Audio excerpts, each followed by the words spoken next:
Hello and welcome everyone.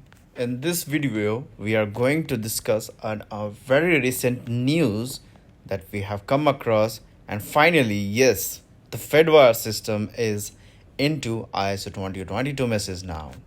That's a great news indeed. The Federal Reserve, that is the central bank of United States, would be very proud that their important payment schema is now into ISO 2022. So, what does this mean for the world, right? That we will discuss in today's session as well. But before that, let's understand what is Fedwire system. That Fedwire system basically is a clearing system which is there in United States, which doesn't only clear the local payment systems payments, but also the international payments that comes across to the different nostro accounts within the United States across the different banks. Now we all know that around the world, since the USD is the major currency which is used for the trade across borders, so all the banks across the world of the different country would definitely have one or two nostro accounts in one or two or three or many of the banks within the United States itself. So basically, what happens is the fund movement happens between the nostro accounts of their bank in the United States. So let's take an example here. Okay, I'm going to tell you an example here. Let's say State Bank of India is there in India. Their nostro partner is, let's say, City United States, right? And if any of the movement of the fund has to happen for, let's say, Reliance is having an account at State Bank of India and they want to make a fund transfer of 100 million for the import which they have done it to, let's say, Rolls Royce, right?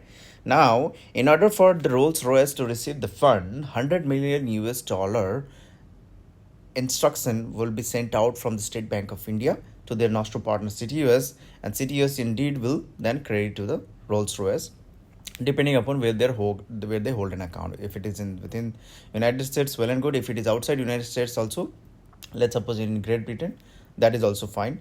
They will be helping them to credit it. So the movement of the fund happens only within the banks which is there in USA if they want to make a fund transfer in USD, and the USD is a major trade currency, correct? So that's a whole thing. So around the world per day, 4.7 trillion dollar transfer, a movement of fund happens across the world. That much amount of the USD currency trade or the transfer happens around the world, and it is all happening in this kind of a system called as a Fedwire. Imagine, this is the system which is responsible in the movement of the funds, which in fact plays an important role for the international trade as well. Now, the Fedwire system earlier was in a legacy messaging format that was called as a proprietary messaging format, right? And they had a plan to migrate it into ISO 2020 from a long time, but they wanted to align also with the fact that the ISO 2022 migration is happening in the Swift. Now they don't have to rely on this existing proprietary messaging format. They can go ahead with the international ISO format.